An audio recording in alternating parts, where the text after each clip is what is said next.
matériel informatique. Concomitamment, je me suis engagé en France, par exemple, dans la promotion immobilière. Et l'expérience que j'ai acquise là-bas m'a permis de maîtriser un tout petit peu les différents concepts que j'ai voulu ensuite implémenter ici au Cameroun.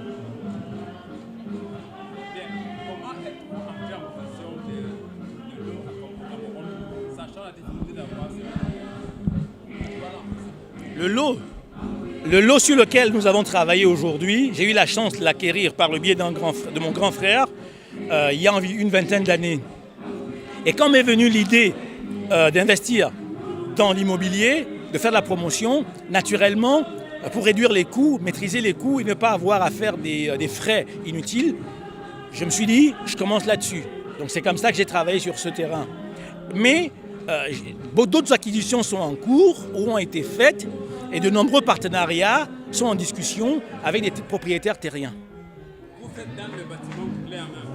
Est-ce que vous avez le patrimoine territorial pour ce travail? C'est important de l'avoir, mais ce que nous mettons sur la table, les compétences que nous mettons, l'expérience que nous avons, le savoir-faire, est une contrepartie indiscutable. Et donc, aujourd'hui, beaucoup de gens nous approchent pour nous proposer la valorisation de leur terrain. Et la plupart du temps, ça va se faire dans un contrat win-win. On peut faire ce qu'on appelle la dation.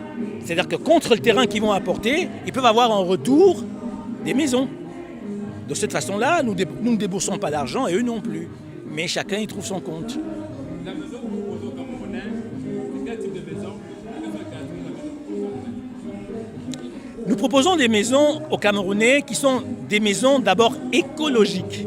C'est-à-dire que les maisons, on va dire un peu basse consommation en termes de climatisation. Parce qu'elles sont isolées, elles sont hydrofuges, elles sont calorifugées. Donc c'est des maisons qui correspondent à leurs besoins. En plus, au niveau de l'éclairage, par exemple, on va leur proposer des éclairages avec des ampoules à basse consommation. Et ensuite, ce sont des maisons dont les tailles vont varier de superficie, on va dire, de 90 mètres carrés à 150 mètres carrés, pour des budgets allant de 40 à 100 millions. Donc c'est des maisons qui correspondent parfaitement au budget en fonction de la taille de la famille. Okay. Nous avons constaté que ce bâtiment est sur le bas vide. Qu'est-ce qui se passe? Comment ça se fait? Ce que vous appelez le bas vide s'appelle le vide sanitaire. Ça permet d'être... En réalité, c'est un pont thermique qui permet d'isoler la maison contre l'extérieur, contre l'humidité, contre les problèmes de déperdition de chaleur. Parce que dans le vide sanitaire, c'est de l'air qui circule. Et il n'y a pas meilleur isolant que l'air. Parce que Douala, c'est une nappe marécageuse. Parce que Douala, c'est marécageux, Douala, c'est humide. Il était important qu'on ait un vide sanitaire. En général, on a des vides sanitaires pour pouvoir isoler la maison du reste de l'environnement.